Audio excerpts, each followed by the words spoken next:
Cool. Hey guys. Danny here. I know I've been gone for a while.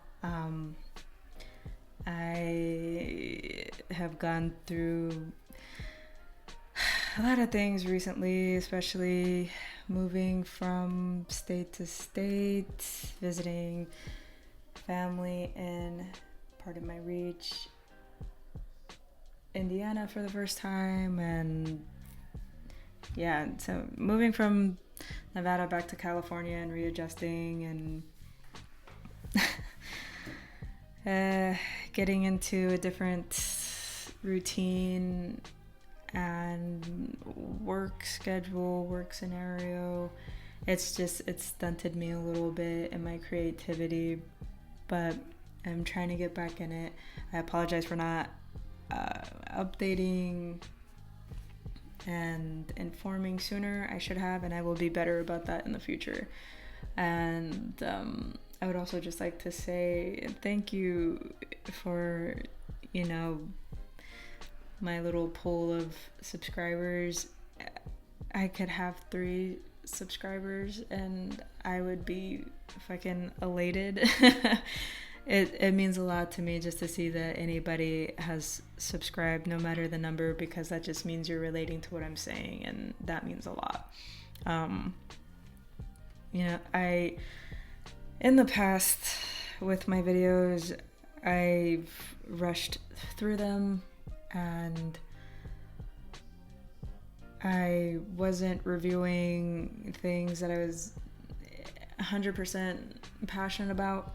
But yeah, I'm trying to turn that around. I want to review movies that I grew up watching that mean a lot to me, and I would also like to start creating, especially these videos, in a more documentary type style, which also another thing that's been distracting me from the podcast is working and editing my sister's dance documentary. She's a dance major and she has been very actively working on incorporating dance into schools and all these amazing things within our county and our community, and I will also be posting and updating about stuff like that too. But that is a big project for me, and it's also very exciting because I've always wanted to do things like that and just work in film in general. So I'm hoping that the more that I keep being consistent and doing these things, that this will be, my life. This is my biggest goal. It's my passion. Movies, film, television, it's in my DNA, it's in my blood, and there's nothing I'd rather talk about. I grew up with my mom loving film and musicals and TV and all these things, and the majority of my family loves all these things, even though like half of us are more solely into just music, and then the other half of us are into music, musicals, and film. So it's a part of my everyday, and me along with a lot of members of my family are just like walking movie quotes, especially me and one of my other sisters, as well as my nieces. And especially my oldest niece, Maya, who is like, if I had a kid, this would be the definition. This would be the complete embodiment of what my kid would be. I'm a 90s baby. I've completely instilled all my 90s baby-esque stuff into her, and she's grown up watching Hey Arnold and all the classic cartoons and all the classic movies, Little Giants, Goofy Movie, everything. And she's actually going to be my part-time co-host at one point, so that'll be fun too. But yeah, I just wanted to kind of reintroduce myself in that sense, and just saying, I grew up a 90s baby, and TV was my babysitter. I think that was a big thing for a lot of us, but that just like continued with me throughout my life. I always have been an introvert and kept to myself and didn't have a lot of friends and stuff, so like TV was my friend, movies were my friend, stories were my escape and my getaway from anything that I wasn't entirely happy about. So I truly genuinely love film and television, and especially musicals. I'm a little show tunes nerd too, so but I am trying to be more descriptive with everything that I'm doing in the future as far as reviewing things. Like I said, I want to review movies that I'm passionate about, and I want to put more detail in them, so that might result, especially right now as I adjust to everything that's going on right now, might result in me just doing like 1 to 2, probably 2 podcast episodes and videos a month until I can get a better routine. I'm still working out everything that I'm doing, like with work and, like I said, working on my sister's documentary and whatnot, so bear with me, but I'm still here and I'm trying. So I've developed this thing where, okay, when I started watching classic movies when I was in high school, I got really hooked on a Turner Classic Movie kick after stumbling upon a Cary Grant movie, and then I got hooked on Cary Grant because his charisma is just amazing. And I just started doing a binge on all like Cary Grant movies.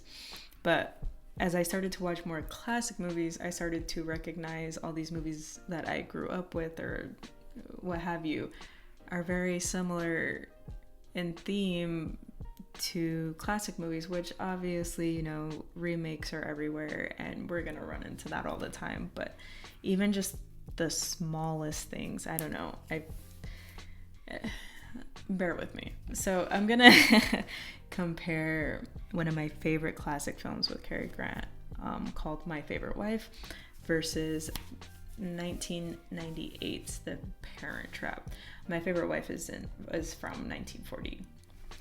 So it's funny because I wrote this out weeks ago, my little research essay and whatnot, and I just was recording B-roll today for this video, and I learned or caught on to even more things that I'll bring up. So I'm kind of glad that I've been lagging it, or else I would have not included this too.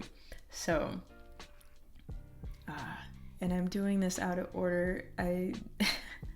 So I have to readjust because there was a different movie that I wanted to reintroduce or come back with. So there's some references in here, me saying like, as I said before, blah blah blah. So let me readjust. So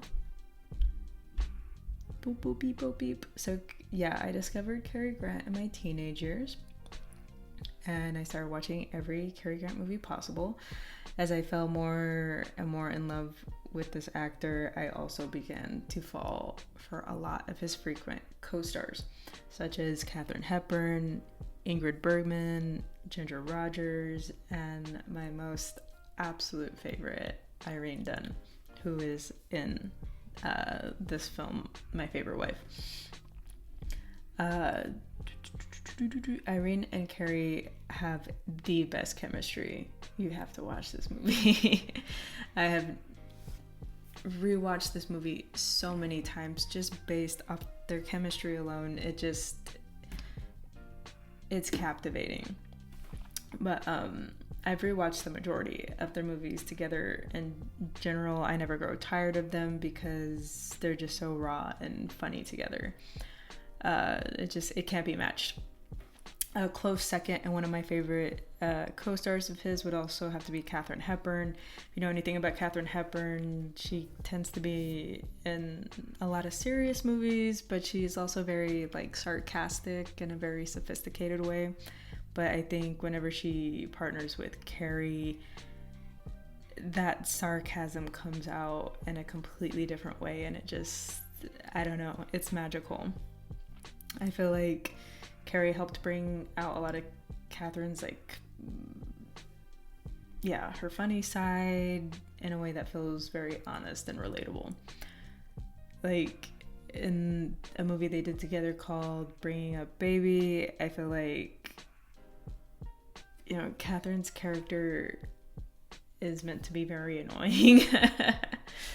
But, I don't know. It's so honestly human, you can't help but fall in love with her, just like his character does in that movie. But anyway, I'm getting ahead of myself. I'll get into that movie later. But so I found on Wikipedia this little cute gem of stating Irene and Carey's like initial chemistry together when they first got together on a movie called The Awful Truth, which is also one of my favorites. But yeah, it said Irene later recalled. Oh, Irene, bear with me. That was a little too close to my head. Anyways, it stated Irene Dunne had never met Cary Grant before The Awful Truth, but she later recalled that they just worked from the first moment, and called Grant a very generous actor. And Cary Grant in turn said, "We just clicked."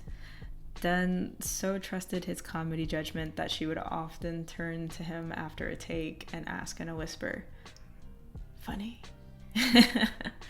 I just thought that was so fucking cute, especially because of how much I love them together in movies and stuff. Again,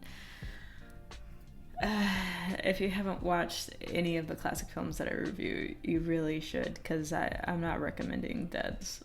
My Favorite Wife is amazing, and I know that you'll love it, especially in my comparison of The Parent Trap. Like, if you've seen The Parent Trap, just go back and forth. In fact, just like stop this now, go watch The Awful Truth, maybe recap on The Parent Trap, and tell me what you think, because I feel like I'm really onto something here, but we'll see.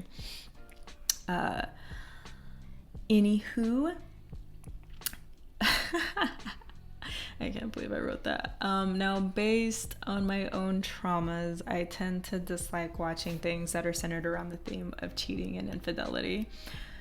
However, this is a very complicated situation, and it's a mixed bag of things. But despite any potential infidelity-esque notions in this film, I highly love and admire the romantic relationship between Cary Grant and Irene's characters. You can clearly see that they're destined to be and have pure intentions as people as well as with one another. It's just a bit of a mess with the whole "I just remarried someone because I thought you were dead" of it all. And if that sounds weird as hell, let me give you a quick synopsis of the film. So, My Favorite Wife centers on a shipwrecked woman who is rescued just in time for her husband's remarriage. So, Irene Dunne is the rescued shipwrecked woman, and her husband getting remarried is Cary Grant. They have 2 children who barely remember Irene's character and believe her to be dead. Carey's mother in the film, portrayed by Anne Shoemaker, helps look after the children. The woman Carey is marrying doesn't seem to have much of a maternal bone in her body, plus she seems to be on the younger and more bougie side of things. Now, I say all this in a desperate attempt to show some similarities I've noticed between this film and the 98 rendition of Disney's The Parent Trap. Now, for those of you who haven't seen The Parent Trap, respectfully, you must be Gen Z, because I don't see how you haven't watched this movie unless you're a literal child. who has zero interest in film, which I get. Not everybody loves film, not everybody loves music, not everybody loves a lot of things, so no shade, but I'm just a little stunned. But again, if you haven't seen The Parent Trap, here's a quick synopsis. The Parent Trap centers around identical twins Annie and Haley, separated at birth, or Hallie, separated at birth and each raised by one of their biological parents. They discover each other for the first time at summer camp and make a plan to bring their wayward parents back together. Now, for those who have really seen this movie and know it front and back, the similarities between this story and My Favorite Wife are astounding, and you might relate a little more to my description of My Favorite Wife versus The Parent Trap. Now don't get me wrong, I understand the storylines are different, but there are some very similar themes and visuals between the two, and I'm going to go through them right now. So this is going to be me just listing comparisons. So first off, one of the things that I barely recognized today, in My Favorite Wife and 1998's version of The Parent Trap, both of the husbands, which would be Cary Grant and Dennis Quaid's character, are both named Nick. Now, in the 1961 version of The Parent Trap, his name is not Nick. I don't know what it is, don't ask me. But I just thought that was very, anywho. So, comparisons, again, listing them off. So, in both of these movies, the families are separated by time. 7 years in My Favorite Wife, 11 years in The Parent Trap. The male partner / father figure being remarried to someone who is very young and into themselves, not maternal, and also very less than in comparison to the original wife. The former couple seeing each other again for the first time in a state of shock in a hotel elevator scenario, where the former husband is leaning to the other side of the elevator as it closes. Now, honestly, this is the main thing that I noticed when I first watched My Favorite Wife, because that is such an iconic visual from The Parent Trap. It's hard not to notice. And again, I watched The Parent Trap first as a kid, and then later on saw My Favorite Wife and saw that visual, and I was like, wait, I know that. Like, they totally, Parent Trap totally copied that. But anywho, there's also the mother of one of the spouses, being Cary Grant's mother, is a part of the reconnection, very similarly to Chessie's role in The Parent Trap. There is also a very similar pool scene visual at a fancy hotel where one of the leads falls into the pool after bumping into a hotel employee, which I'm also going to have visuals of that so you can see. If you're only listening on the podcast, check out the YouTube video, because, yeah, that is key. But it's like, give me a break, bro. Like, I'm on to something and I know it. But yeah. So, also, what I also noticed today was when Irene Dunn's character is just coming back into town, she is walking into the backyard of their home.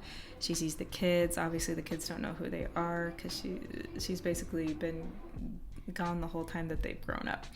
And they're surprised to see that the family dog comes up and rushes up to her and jumps on her and recognizes her, And I thought that was very similar to a scene in The Parent Trap, which is also based in the hotel, where one of the twins is reunited with the dog, and the family dog runs into the elevator and jumps on her, and she hugs him and stuff. So I was like, come on, just agree with me. Anywho, so The Parent Trap is so highly influenced by My Favorite Wife and overall theme. The only difference is the kids are the ones putting everything back together in The Parent Trap, and also their twins. And specifically with the 1998 version of The Parent Trap, The visuals are uncanny.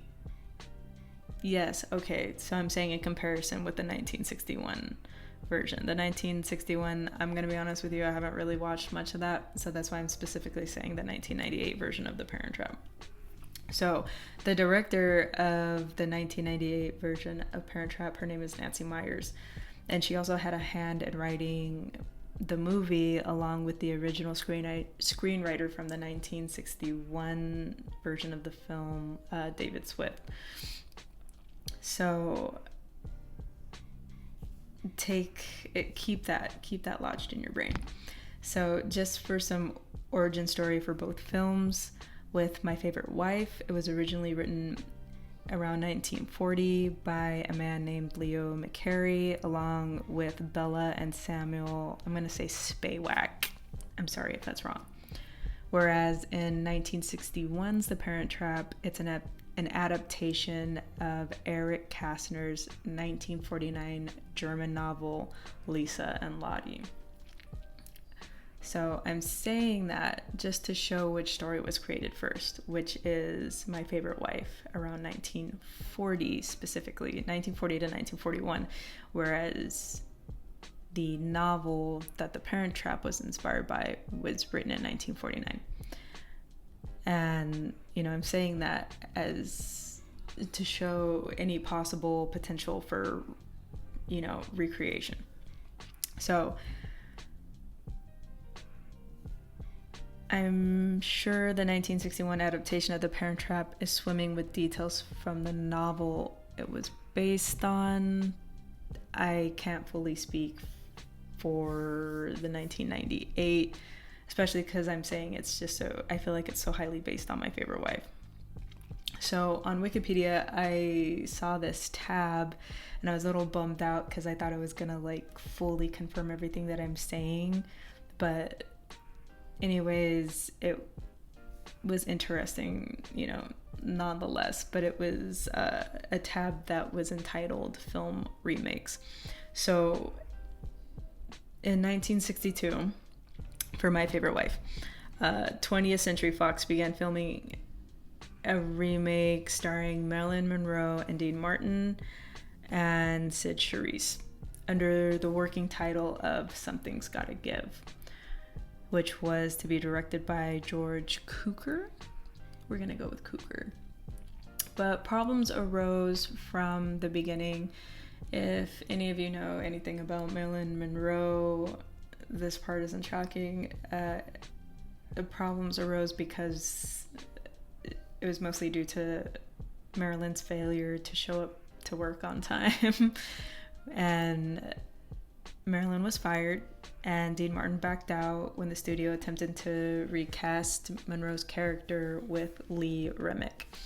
So later on, I guess just a year later in 1963, a recreation again of My Favorite Wife began, and it was, so this one actually came to fruition. So this one was called Move Over Darling, and it starred Doris Day and James Garner. I've never seen it, but I'm definitely going to give it a watch after reading all that. But check this out. So Cary Grant's scene in the elevator, seeing his first wife, Irene Dunne, was repeated in Move Over Darling and was remade in a similar scene of the 1998 film The Parent Trap, in which Dennis Quaid, in an elevator, sees his separated wife, Natasha Richardson. R.I.P., by the way. So, at least I'm right, in the reuse of the elevator scene. I'm gonna take that. Also, I found it interesting that the failed remake with Marilyn Monroe and Dean Martin was called Something's Gotta Give. Now, I find that interesting because, again, the director of the 1998 version of The Parent Trap, Nancy Meyers, also wrote and directed 2003's Something's Gotta Give. So I'm just like, it's giving a lot of 6 degrees of separation. I don't know. I just thought that was cool. But yeah, I'm definitely gonna check out Move Over Darling because I want to see if I see any more similarities in that as well compared to 1998 versions of The Parent Trap. But yeah, I don't know. What do you think? Do you think I'm reaching here? Is it too much? I just feel like someone was very highly influenced, being probably Nancy Meyers, and really put a lot of My Favorite Wife into this version of The Parent Trap because I feel like the similarities are they're strong. But I see that with a lot of things. And one more thing that I'll mention just in case you want to check that out yourself, because I'm not going to do a review on it because I'm not very big on those movies. And also fire me because I don't remember the exact title, but at least I did well with the other research in this, so give me a break. But yeah, so another Cary Grant movie that I love is called Mr. Blandings Builds His Dream Home.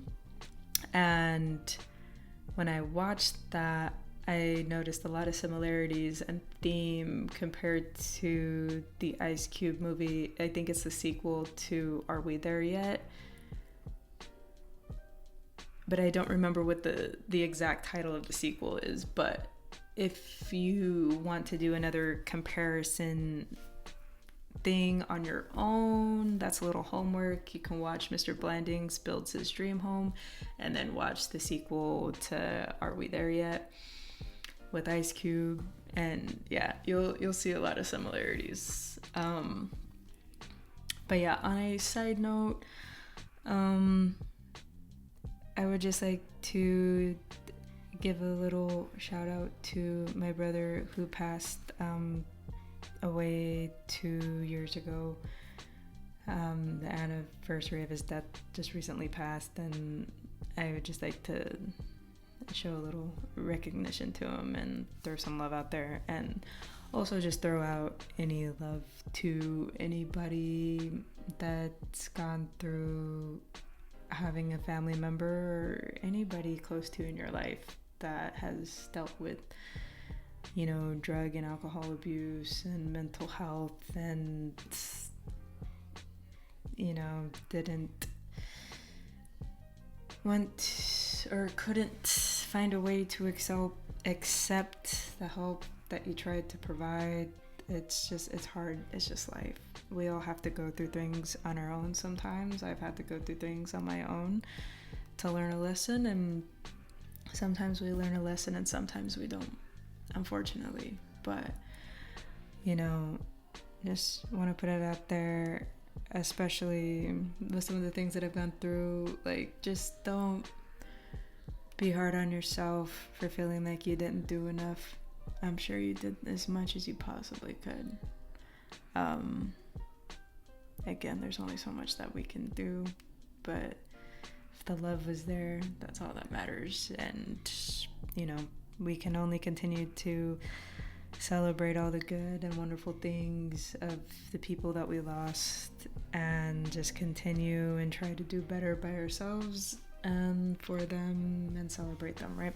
Okay, so anyways, thank you guys, all of you. Again, I'm very thankful for anybody that watches me and goes through this journey with me, and I hope it only continues and grows into, you know, the fruition that I would love it to. But thank you for watching. Let me know what you think. Again, sorry for any delays, but also, yeah, it's gonna be a little slow. Again, 1 to 2 videos a month until I get things adjusted and get into a routine again, but yada yada yada. Thank you. Take care.